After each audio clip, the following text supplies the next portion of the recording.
बंगाल चुनाव की आखिरी कहानी 4 मई को लिखी जानी है। 4 मई को यानी कि सोमवार को यह पता चल जाएगा कि दीदी आएंगी या फिर चली जाएंगी।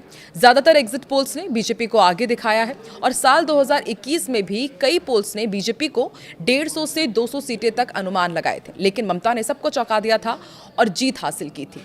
लेकिन क्या इस बार सचमुच में दीदी की कुंडली में मंगल, शनि, राहु आकर बैठ गया है या फिर ममता बनर्जी और टीएमसी को इस बार भी गुरु बचा लेंगे? चलिए, ज्योतिष ने किसके लिए चौंकाने वाली भविष्यवाणी की है, आपको बताते हैं इस वीडियो में। नमस्कार, मैं हूं आकांक्षा और आप देख रहे हैं न्यूज़ 18 का डिजिटल प्लेटफॉर्म।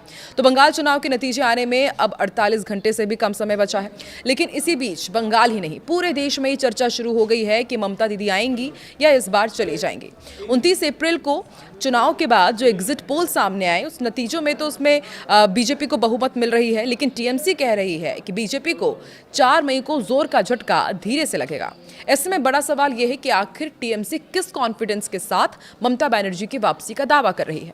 जहां सभी एग्जिट पोल बीजेपी को बहुमत देते नजर आ रहे हैं, वहीं ममता की किस्मत को लेकर उनके चाहने वालों इतने आश्वस्त कैसे हैं?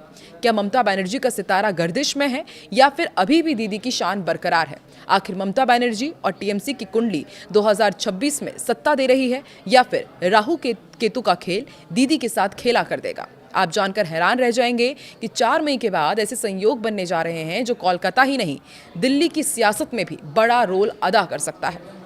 बंगाल चुनाव 2026 के नतीजों से पहले राज्य में ज्योतिषीय गणनाओं और एग्जिट पोल के आंकड़ों ने सस्पेंस को 7वें आसमान पर पहुंचा दिया है।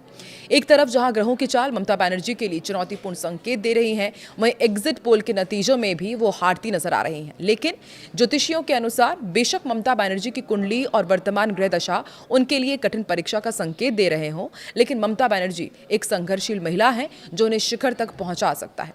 दीदी की कुंडली में सत्ता छुनने का खतरा क्या दिख रहा है, इसके बारे में भी आपको बताते हैं। तो देखिए, ज्योतिषाचार्य की राय में उनकी मकर राशि और ग्रहों की स्थिति के आधार पर यह अनुमान लगाया जा रहा है कि यदि उनकी हार होती भी है तो वो बहुत ज्यादा अंतर से नहीं होगी, बहुत ही कम अंतर से हो सकती है।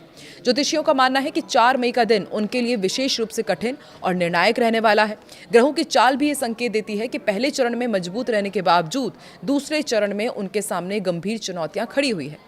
गुरु की कृपा वर्सेस शनि का प्रकोप भी उनकी कुंडली में दिख रहा है।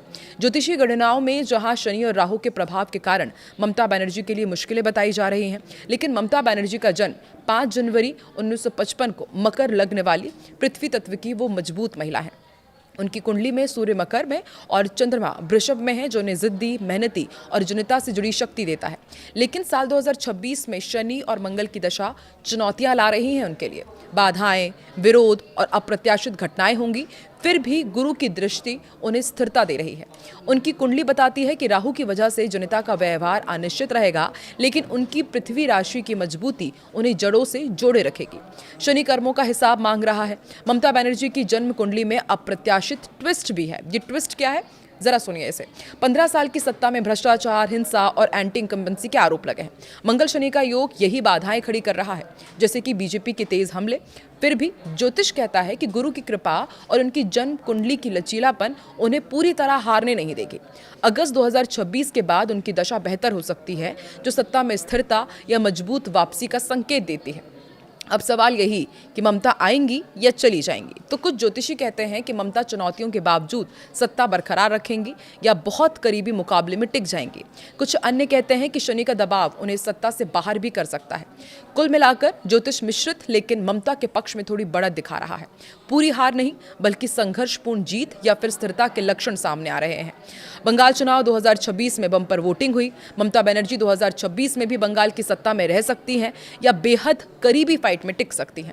बीजेपी को अच्छी बढ़त मिलेगी, लेकिन पूर्ण बहुमत मिलना मुश्किल नजर आ रहा है और ग्रह कह रहे हैं कि परिवर्तन होगा, लेकिन क्रांति नहीं। अब ये भविष्यवाणी कितनी सही साबित होती है, ये तो 4 मई को यानी कि सोमवार को ही पता चलेगा। वहीं पश्चिम बंगाल में डायमंड हार्बर और मगराहाट पश्चिम विधानसभा के कुल 15 बूथों पर शनिवार को दोबारा मतदान हुआ। साउथ 24 परगना में टीएमसी और भाजपा कार्यकर्ताओं के बीच फिर से झड़प हुई। इस दौरान सुरक्षा बलों ने दोनों पक्षों को जैसे तैसे शांत कराया। वहीं फाल्ता में भी वोटर्स ने टीएमसी कार्यकर्ताओं पर हमले के आरोप लगाए। उन्होंने बताया कि वोटिंग के बाद टीएमसी के लोगों ने उनके साथ मारपीट की। जब वो इसका विरोध कर रहे थे तो पुलिस ने उन पर लाठीचार्ज कर दिया। कई लोगों के पैर में, सिर में और हाथ में चोट आई है। वहीं टीएमसी ने आरोप लगाया है कि मगरा हाट के बूथ नंबर 127 पर सुरक्षा बलों ने उनके कैंप में तोड़फोड़ की, कार्यकर्ताओं के साथ मारपीट की। शाम 5 बजे तक मगराहाट पश्चिम के 11 बूथों में करीब 87 और डायमंड हार्बर के 4 बूथों में करीब 88% वोटिंग हुई है। वहीं चुनाव आयोग ने बंगाल में 165 अतिरिक्त काउंटिंग ऑब्जर्वर और 77 पुलिस ऑब्जर्वर तैनात किए हैं। दरअसल 29 अप्रैल को इन बूथों पर दूसरे फेज की वोटिंग के दौरान ईवीएम से छेड़छाड़ किए और झड़प की शिकायतें मिली थी। इसी के चलते दोबारा वोटिंग का फैसला लिया गया है। ये सभी बूथ दक्षिण 24 परगना जिले में आते हैं। वहीं टीएमसी ने कोलकाता खुदीराम अनुशीलन केंद्र के रिटर्निंग ऑफिसर के खिलाफ शिकायत दर्ज कराई है।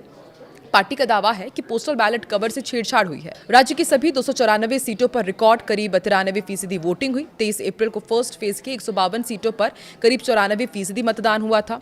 29 अप्रैल को जब सेकेंड फेज की वोटिंग हुई उस दौरान भी 142 सीटों पर करीब 93% वोटिंग हुई।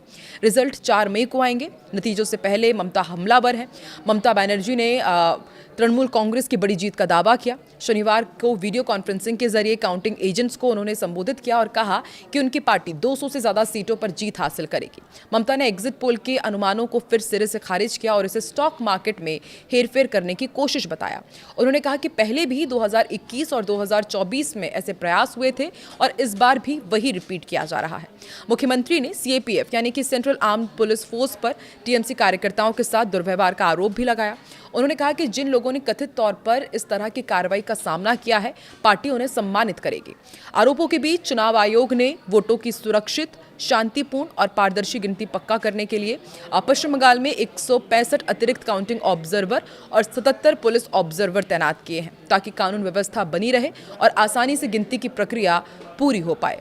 इसके लिए पहचान वेरिफिकेशन, एंट्री पर रोक और अधिकारियों के बीच तालमेल जैसे कड़े प्रोटोकॉल लागू किए गए हैं। आपको क्या लगता है, इतनी चाक चौबंद व्यवस्था के बाद क्या जब मतगणना होगी तो क्या सब कुछ शांतिपूर्ण तरीके से वहां पर कर लिया जाएगा या फिर से पश्चिम बंगाल मतगणना के दौरान आग में जलता हुआ नजर आएगा? और क्या ममता दीदी चली जाएंगी या फिर रुकेंगी, जैसा कि ज्योतिष यहाँ पर इशारा कर रहे हैं? कमेंट सेक्शन पर अपनी राय जरूर दें।